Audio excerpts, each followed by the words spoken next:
اور کبھی اذان پر.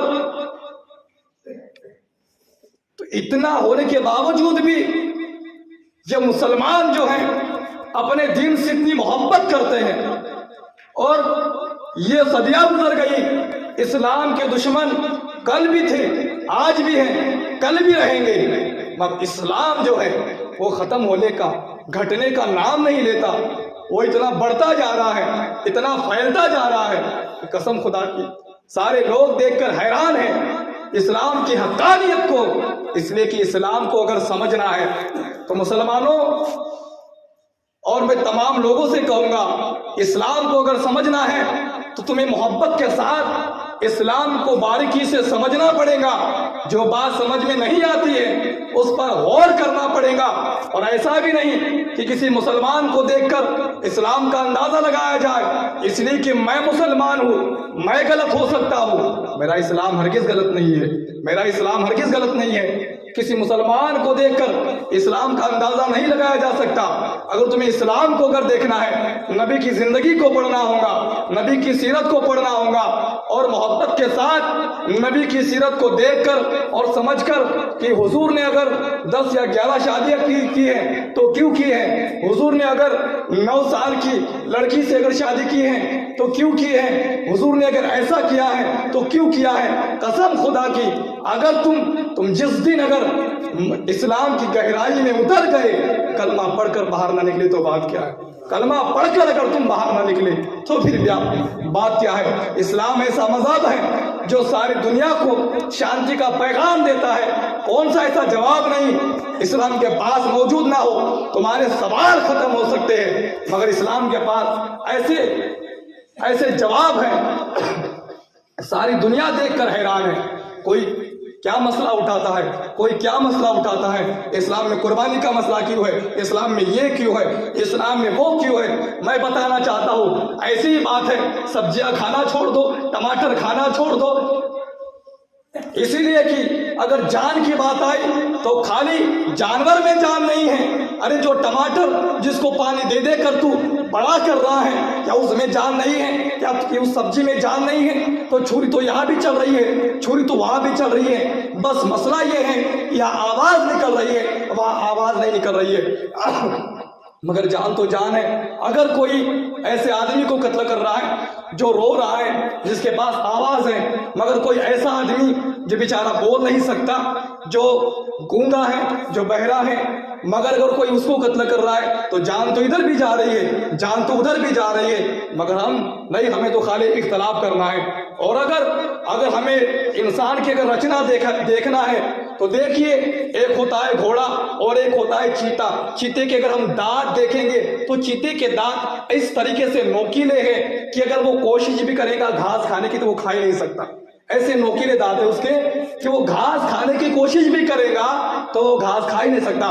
تم کتنے بھی اس کے اوپر یہ الزام لگا دو کہ نہیں یار یہ تو بہت غلط کر رہا ہے، یہ تو بہت غلط کر رہا ہے، مگر اس کے دانت ویسے بنائے گئے ہیں کہ وہ کتنی بھی کوشش کرے گا وہ گھاس کھا ہی نہیں سکتا. اور اگر تم